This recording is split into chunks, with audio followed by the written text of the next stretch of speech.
Bine v-am găsit, bine v-am regăsit, dragilor din Zodia Săgetător, oriunde v-ați afla. Bine ați venit tuturor pe canalul meu Tarot Flori de Loto. Eu sunt Nina, pentru cei care nu mă cunosc, și ca de fiecare dată mă bucur să vă am alături la fiecare lectură.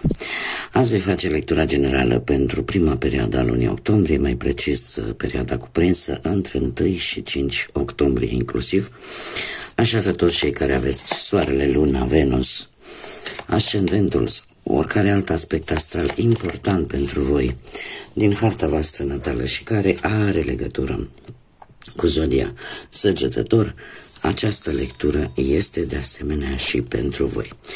Ca de fiecare dată vă readuc aminte, este totuși o lectură generală, așa că vă rog să luați decât acele mesaje care vor rezona cu voi, restul lăsați-le să zboare în univers, pentru că sigur sunt pentru alte energii, care într-o mai mică sau mai mare măsură au legătură cu Zodia Săgetător.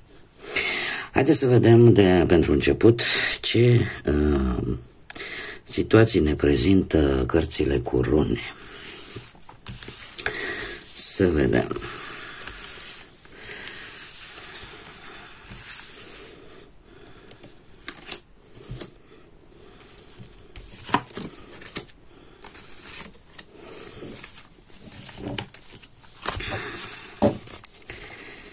Cum se prezintă situația? Ia să vedem.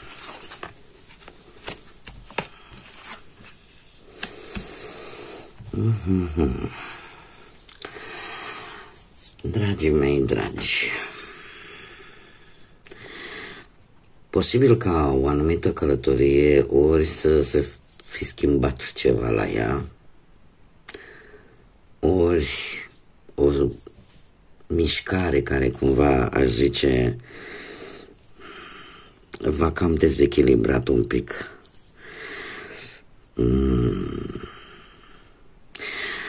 Ați avut parte de... Haideți ca să o luăm așa, să mă fac cât mai bine înțeles. Orică trebuie să faceți o călătorie, orică un plan nu s-a mișcat în direcția care poate v-ați fi așteptat voi. Cert este că toate aceste lucruri, că a fost schimbare, că a fost călătorie, că a fost un anumit plan, n-a adus progres. N-a adus progres sau pur și simplu nu s-a făcut atunci când trebuia. Și asta v-a dus la un ușor dezechilibru și parcă nici nu vedeți, parcă nu înțelegeți de fapt de ce nu s-a întâmplat, de ce nu... Știți, când există acea convingere, n-are cum să nu mi iasă bine, sau n-are cum să pierd cu tare oportunitate, cu tare șansă. Totuși aici apare într-adevăr un ușor dezechilibru și simțiți cumva că parcă pierdeți din control. Parcă pierdeți din controlul unei situații, parcă pierdeți controlul poate al vieții voastre, indiferent de ce plan al vieții vorbim. De ce? Pentru că apar tot felul de dificultăți. Acum trebuie să vă spun un lucru. Luna asta, lui octombrie, pentru cei care n-au văzut, n-au vizionat lecturile pentru octombrie, lecturile generale, chiar ne vorbește de faptul că chiar dacă apare o ușoară instabilitate, asta nu înseamnă că se termină tot. Nu. Apare totuși necesitatea calmului. Și de ce spun acest lucru? Pentru că totuși lucrurile nu sunt pierdute, chiar dacă în ultima perioadă ați fost așa, un pic dezechilibrați, un pic dezamăgiți posibil chiar. Trebuie să vă spun că începeți totuși luna asta lui octombrie cu liniște. Cu liniște, și asta în urma unei recompense sau în urma unui lucru care îți va aduce bucurie, dar care paradoxal are ceva de văzut și cu legătura între oameni, cu empatia, cu ceea ce oamenii își arată unii altora atunci când au probleme, atunci când simt nevoia ca cineva să fie lângă ei. Așa că nu trebuie să fiți dezamăgiți, pentru că la un moment dat nicio furtună nu ține o veșnicie, la un moment dat se termină.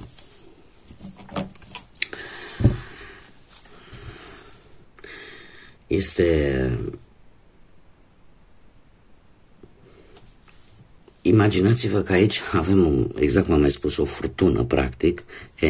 Vine o calmitate, acea calmitate după toată această furtună. Este oricum ca și, cum să spun eu, ca și zodie, aveți o caracteristică, și aceea că în mare parte așa nu prea vă plac foarte mult regulile astea impuse și rutina, da? Și e posibil ca în ultima perioadă să fi fost supuși, ca să zic așa, acestor lucruri care vă face să, cum să spun eu, să fiți un pic mai impulsivi. Sau pur și simplu să nu aveți chef să ascultați pe nimeni și poate chiar să nu lăsați dreptul la replică în fața cuiva. Posibil și acest lucru. Dar lucrurile se vor calma. Haideți să vedem ce ne spune tarotul, ce vine pentru dragii mei din Săgetător în perioada 1 până pe 5 octombrie.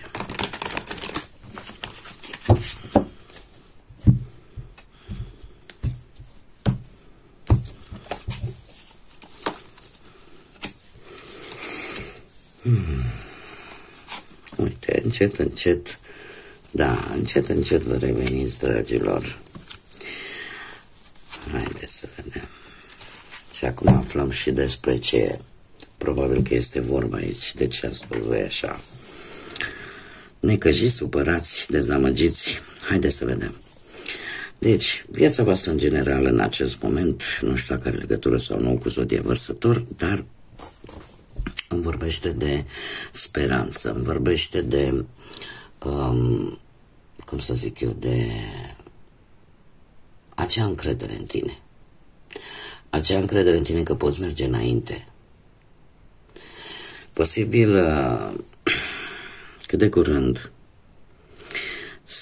în această perioadă să apară acea oportunitate de care tu aveai nevoie și care să te scoată din toată această stare negativă. E posibil de asemenea să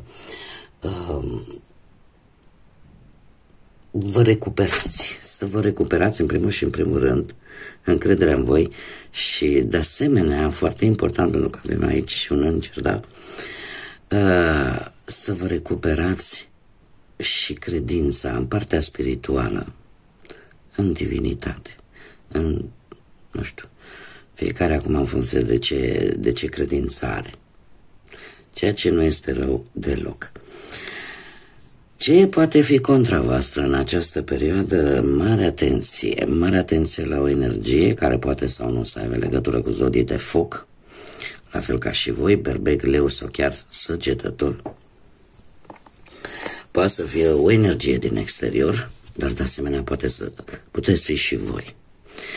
Multe ori se întâmplă ca, fără să vrem, poate, să ne punem bețe în roate. Deci există și această variantă. De ce? Pentru că sunteți mai, cum să zic eu, sunteți foarte doritori de a obține controlul vis-a-vis de o anumită situație și în momentul în care sau poate să nu acceptați, cum să zic eu, să nu acceptați anumite păreri, poate. Tocmai aici apare să nu prea dați foarte mult dreptul la replică.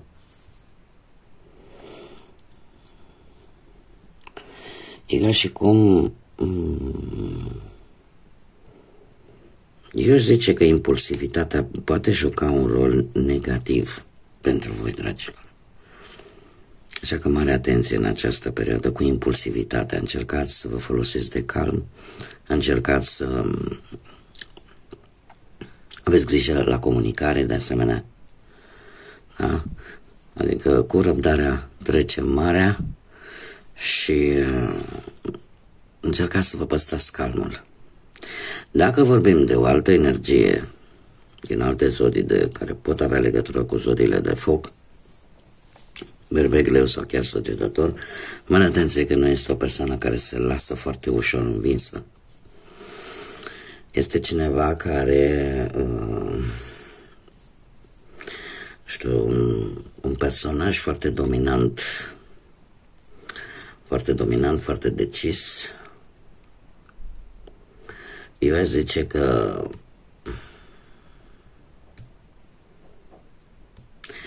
nu cumva să fie cineva care să zică: dom'le, vreau să te ajut acum, dar nu te ajut eu pe tine, și totuși să aibă alte interese care să nu aibă nicio legătură. Mie asta mi-arată cărțile. Ce este în schimb în favoarea voastră? Și aici exact ce vă spuneam, avem chiar arcanul vostru, dragilor, moderația. Arcanul vostru care îmi spune că răbdarea, echilibru te ajută să ai o capacitate mult mai mare de a te adapta, poate la noi situații, la noi locații, la noi persoane. Ești îndemnat în această perioadă și poate juca un rol foarte favorabil, foarte bun pentru tine, acela de a încerca să eviți conflictele pe cât se poate. În felul acesta, lucrurile vor merge bine cam pe toate planurile, atât pe muncă, pe bani, pe dragoste. Este și te poate ajuta să și, să-ți lărgești orizonturile, pentru că acest arcan major este guvernat de Jupiter, marele benefic, care aduce această expansiune, dar cel puțin pentru perioada aceasta se cere foarte mult echilibru și răbdare, dragilor. Nu grăbiți lucrurile și încercați să nu fiți impulsivi. Mergem mai departe, pe partea asta sentimentală. Pe partea sentimentală am niște zodii de pământ, Taur, Fecioară, Capricorn. E posibil ca anumite probleme, într-un fel sau altul, să afecteze un pic relația, dar nu este ceva grav, nu este, o problemă care să nu se poată rezolva. Pentru că, în primul și în primul rând, voi aveți acea capacitate de a vedea ce șanse aveți de a vă... mai ales cei care aveți și un ascendent într-o zodie de pământ, Taur, Fecioară sau Capricorn, voi vă puteți adapta la noi situații, la noi persoane, la noi locuri. Toată chestia asta mi vorbește de faptul că mulți dintre voi ați schimbat un loc din punct de vedere geografic. Pe lângă acest lucru, pe partea asta sentimentală, pentru cei care sunteți într-o relație, chiar dacă e posibil să mai apară mici furtuni acolo, nu sunt grave, nu e ceva care nu se poate rezolva, deci aceste probleme vor trece. Iar pentru cei care sunteți singurei, trebuie să înțelegeți că nu trebuie să vă accepte toată lumea.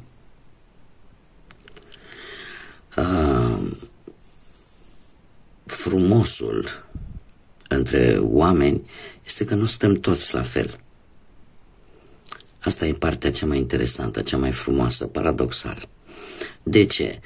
Pentru că fiecare și-a construit de-a lungul timpului un alt caracter, un alt mod de a vedea viața. Așa că fiți voi înșivă, chiar dacă asta face ca nu toată lumea să vă accepte, dar fiți voi înșivă. E posibil să apară și un personaj care să aibă o situație materială foarte bună, în viața voastră pentru cei care sunteți singuri, dar per general așa, partea asta sentimentală e aspectată, să zicem, destul de bine, nu este, nu mi-apare nimic deosebit. În schimb, pe partea muncii am un turn. Am un turn care mie îmi spune că trebuie să fii foarte precaut în aceste prime zile din octombrie și să încercați să nu comiteți greșeli. Să nu intrați în conflicte așa cum bine am văzut, chiar cu șefii, cu colegii, cu asociații. Pentru că aici poate apărea și o schimbare de job. Vor apărea situații care, cred că caracteristica acestei luni în mare parte, și nu numai aceste luni, dragilor, a întregului an 2025, acela că pe nepusă masă se pot isca lucruri care aduc schimbări bruște. Știți cum e cu mizeria aia de supreș? Când se strânge acolo, la un moment dat, trebuie scoasă. Cam așa am fost de-a lungul anului, în general.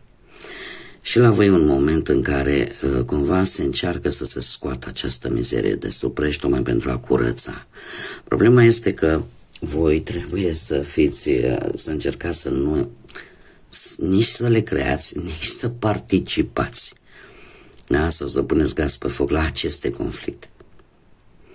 Deci ele vin mai ales pentru octombrie, în mod special pentru luna octombrie,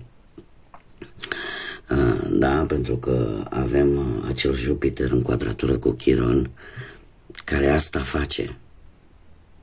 face Chiron. Chiron vine și spune, știi, uite, asta trebuie rezolvată și scoate toată mizeria la suprafață, situații cu care voi v-ați mai confruntat probabil în trecutul vostru și care au rămas un pic în aer, nu și-au găsit o rezolvare. E posibil ca în aceste prime zile de octombrie deja să înceapă să-și facă apariția. Iar mie cărțile îmi spun, trebuie să vă păstrați cât puteți de mult calmul, să nu fiți impulsivi și să lăsați oarecum această furtună să treacă și în măsura în care puteți să rezolvați cu calm, cu inteligență, atunci chiar este indicat să rezolvați ceea ce este de rezolvat pe planul ăsta al muncii. Pe planul banilor avem un 6 de monede. Un 6 de monede care îmi vorbește despre faptul că poate e un bun moment pentru unii dintre voi, nu știu, care v-ați gândit poate să cereți niște bani împrumut. Trebuie să vă zic că banii vin în această perioadă, aveți parte de ei, dar nu neapărat din noroc, ci în urma muncii voastre. Dacă situația voastră este una destul de complicată, e posibil să vă vină niște bănuți dintr-un ajutor sau poate că va veni pentru cei care nu sunt în situații rele vis-a-vis de bani, e posibil să fie nevoie să ajutați voi la rândul vostru pe altcineva. 6 de monede este o carte cu o energie karmică în care știți cum e, cu mână poți da și cu alta poți primi. Adică îți va apărea o situație în care cineva să aibă nevoie de ajutorul vostru sau o situație în care voi să aveți nevoie de ajutorul altora și atunci dacă tu ai dat și ai ajutat pe cineva în trecut, Universul cumva îți întoarce această monedă și poți primi un ajutor de bănuți chiar atunci când ai tu cea mai mare nevoie. Haideți să vedem un mesaj important pentru primele zile ale lui octombrie, pentru dragii mei din Săgetător. Nu ești obligat să asculți sfaturile celorlalți. Exact ce vă spuneam, e posibil să fie pe lângă voi probabil o anumită energie care eu le știu pe toate, eu le fac pe toate și uite, tu trebuie să faci strict ca mine și lucrul ăsta creează oarecum ca o obligație, ca și cum indiferent de decizia pe care tu vrei să o iei, cumva trebuie să faci strica această persoană. Acest mesaj îți readuce aminte că nu ești obligată să asculți neapărat sfaturile altora. În schimb, trebuie oarecum să analizezi și dacă simți nevoia că ai nevoie de un sfat, ai nevoie de o părere, probabil că ar trebui să, să vezi persoanele în care tu ai încredere și în care știi că te poți sfătui bine, care au demonstrat acest lucru, că poți avea încredere în acele persoane, da? Pentru că și încrederea asta este foarte importantă și ea se câștigă, nu vine din fabrică. Așa că dacă ai o anumită persoană la care tu te duci și te mai sfătuiești din când în când, că e firesc, e normal asta, cel puțin alege acea persoană în funcție de rezultate, ca să zic așa. A demonstrat că poate să dea sfaturi bune, a demonstrat că poți avea încredere în ceea ce încearcă să spună și să te ajute oarecum, dar nu o face cu oricine și oricum. Bun, dragilor, adică nu o lua ca pe obligație. Asta vreau să spun. Că putem să ascultăm un sfatul cuiva, dar ține de noi, dacă vrem să facem acest lucru sau nu. Nimeni nu ne poate obliga să facem un lucru împotriva voinței noastre. Iar cei care încearcă, nu știu cât de tare le va reuși. Bun, dragii mei, cam atât am avut pentru voi pentru această perioada lunii octombrie. Eu vă mulțumesc pentru atenție, vă mulțumesc pentru like-uri, distribuiri, mesaje, în continuare am nevoie de ele, așa că toți cei care încă nu v-ați abonat, dacă v-a plăcut, dacă ați rezonat și mai doriți să vedeți lecturi de genul acesta, nu ezitați, abonați-vă, eu vă aștept cu mare drag și cu mare interes aici pe canal. Un început de octombrie liniștit, plin de tot ceea ce voi vă doriți. Până data viitoare când ne vom reîntâlni la o nouă lectură, numai bine și să fiți iubiți, dragilor!